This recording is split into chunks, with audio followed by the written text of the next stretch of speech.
हिंदू दर्शन में एक बड़ा ही दिलचस्प सवाल है जो अक्सर लोगों को हैरान कर देता है।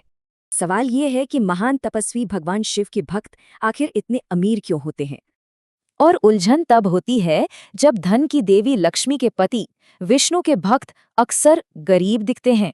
मतलब एकदम उल्टा हिसाब, तपस्वी के भक्त अमीर और धन के देवता के भक्त गरीब। ऐसा क्यों? इस पहेली को सुलझाने के लिए पहले भगवान शिव की कृपा को समझते हैं। शिव का एक नाम है आशुतोष, यानी जो बहुत जल्दी और आसानी से खुश हो जाते हैं।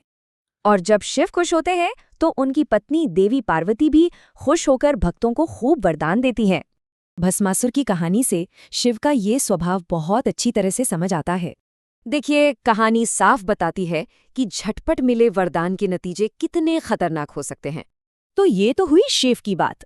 अब पहेली के दूसरे हिस्से यानी भगवान विष्णु की कृपा को देखते हैं। शास्त्र कहते हैं कि विष्णु की कृपा बहुत सूक्ष्म होती है, जिसे लोग अक्सर समझ नहीं पाते। भगवान कृष्ण का ये कथन इस पूरी बात का सार है। यही सबसे जरूरी पॉइंट है।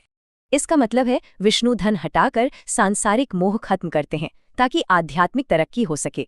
जब भक्त को मुश्किलों का सामना करना पड़ता है तो वो पूरे मन से भगवान की तरफ मुड़ जाता है। तो इन दोनों देवताओं के स्वभाव के इस फर्क को कैसे समझे? एक और कहानी से ये साफ होगा। ये जानने के लिए कि त्रिदेव में सबसे महान कौन है, ऋषि भृगु ने एक परीक्षा लेने की सोची। इस टेस्ट में ब्रह्मा, विष्णु और शिव तीनों ने बिल्कुल अलग अलग तरह से रिएक्ट किया। इस परीक्षा ने साबित कर दिया कि विष्णु का धैर्य सबसे बड़ा है और इसीलिए वो ही सर्वोच्च है। तो फिर असली कृपा का मतलब क्या है? यहाँ हमें दो अलग रास्ते दिखते हैं, एक फौरन मिलने वाले भौतिक इनाम का और दूसरा आध्यात्मिक परीक्षा का। एक रास्ता दुनिया की दौलत देता है तो दूसरा मुश्किलों से गुजारकर रूहानी आज़ादी देता है। तो आखिर में सवाल यही है, असली कृपा क्या है, दुनिया का सुख या फिर एक आध्यात्मिक चुनौती?